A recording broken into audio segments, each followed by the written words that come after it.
అవినీతి కేసులో సస్పెండ్ అయిన దేవాదాయ శాఖ అసిస్టెంట్ కమిషనర్ శాంతిని ఏసీబీ అధికారులు కస్టడీకి తీసుకున్నారు.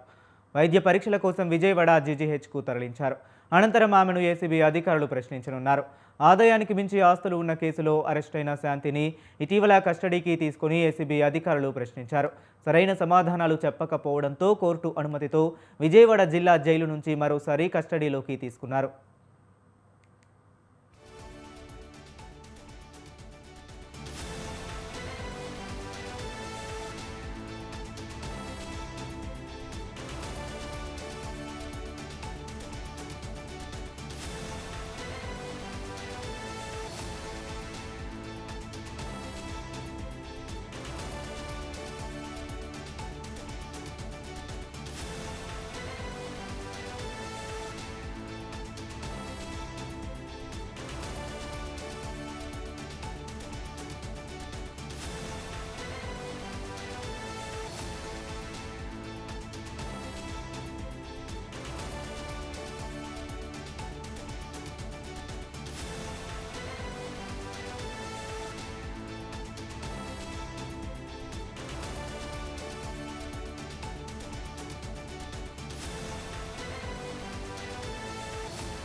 ఇక అవినీతి కేసులో సస్పెండ్ అయిన దేవాదాయ శాఖ అసిస్టెంట్ కమిషనర్ శాంతిని ఏసీబీ అధికారులు కస్టడీకి తీసుకున్నారు.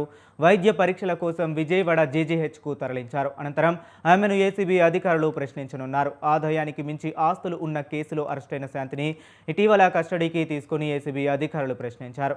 సరైన సమాధానాలు చెప్పకపోవడంతో కోర్టు అనుమతితో విజయవాడ జిల్లా జైలు నుంచి మరోసారి కస్టడీలోకి తీసుకున్నారు.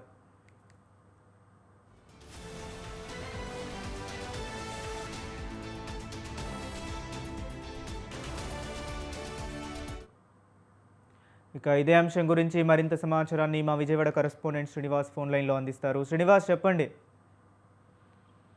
హరీష్, శాంతి ఎవరైతే అసిస్టెంట్ కమిషనర్ శాంతి ఉన్నారో ఆమె గతంలో వైసీపీ ప్రభుత్వం అధికారంలో ఉన్నప్పుడు అక్రమ దారిలో ఉద్యోగం సంపాదించడమే కాకుండా తర్వాత ఆవిడ అవినీతికి పెద్ద ఎత్తున అవినీతికి పాల్పడింది. ప్రభుత్వానికి సంబంధించినటువంటి భూములు, ఎండోమెంట్ కి సంబంధించినటువంటి భూముల్ని అప్పుడున్నటువంటి కొంతమంది ప్రభుత్వంలోనే పెద్దలకి కొంతమందికి కట్టబెట్టే ప్రయత్నం చేశారనే ఆరోపణలు పెద్ద ఎత్తున ఎదుర్కొన్నారు. ఆ నేపథ్యంలోనే ఆమె పర్సనల్ ఇష్యూస్ కూడా కొన్ని తెర మీదకి రావటం, ఇవన్నీ కూడా పెద్ద గందరగోళం.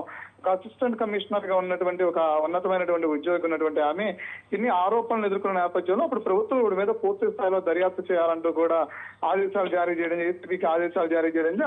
ఏసీబీ చేసిన దర్యాప్తులో ఈవిడ పెద్ద ఎత్తున అవినీతికి, అసిస్టెంట్ కమిషనర్ శాంతి అవినీతికి పాల్పడినట్టు కూడా కొన్ని ఆధారాలు లభించడంతో ఆవిడని అరెస్ట్ చేశారు. అయితే ప్రస్తుతం ఆవిడ విజయవాడ జిల్లా జైల్లో ఉన్నారు. అయితే గత కొద్ది రోజుల కిందట ఆవిడని విచారణ పేరుతో ఏసీబీ కోర్టు మరొకసారి కోర్టులో పిటి వారెంట్ ద్వారా ఏసీబీ విచారణ కోసం తీసుకోవడం జరిగింది. అయితే ఆవిడ అప్పుడు సరైనటువంటి అంటే ఏసీబీ అవినీతి ఆరోపణలు ఎదుర్కొన్న నేపథ్యంలో ఆవిడ మీద ఉన్నటువంటి ఏదైతే అవినీతి ఆరోపణల కేసులు ఏవైతున్నాయో దానికి సంబంధించినటువంటి అంశాలలో ఆవిడ విచారించే నేపథ్యంలో కూడా ఆవిడ పూర్తి స్థాయి ఇన్ఫర్మేషన్ అధికారులకి పూర్తి స్థాయి ఏదైతే ఆమె ఇవ్వాల్సిన ఇన్ఫర్మేషన్ ఏదైతే ఉందో అది ఇవ్వకపోవటము, అంటే అడిగినటువంటి ప్రశ్నలకి సమాధానాలు ఆ జవాబులు సరిగ్గా చెప్పకపోవడంతో కూడా మరొకసారి ఆ గడువు ముగిసింది. అంటే అప్పుడు తీసుకున్నటువంటి సమయం ఏసీపీ అధికారులు మూయడంతో మరి కోర్టుకి మళ్ళీ తీసుకెళ్లి ఆవిడ రిమాండ్ లో పెట్టడం జరిగింది. అయితే మరొకసారి పూర్తి స్థాయిలో ఆవిడ నుంచి రావాల్సిన జవాబులు రాలేదని దాని మీద మరొకసారి విచారణ చేయాలంటూ కూడా కోర్టు అనుమతి తీసుకోవడం జరిగింది. అయితే అనుమతి తీసుకున్న నేపథ్యంలోనే ఆవిడ మరొక 2 రోజులు, ఇవాళ రేపు 2 రోజులు కూడా ACP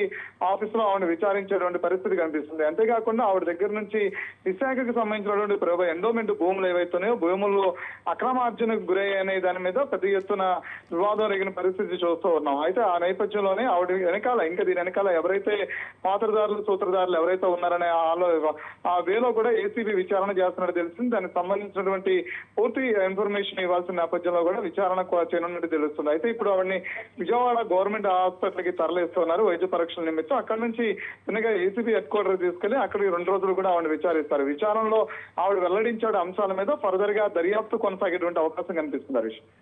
okay, right. Thank you Srinivas.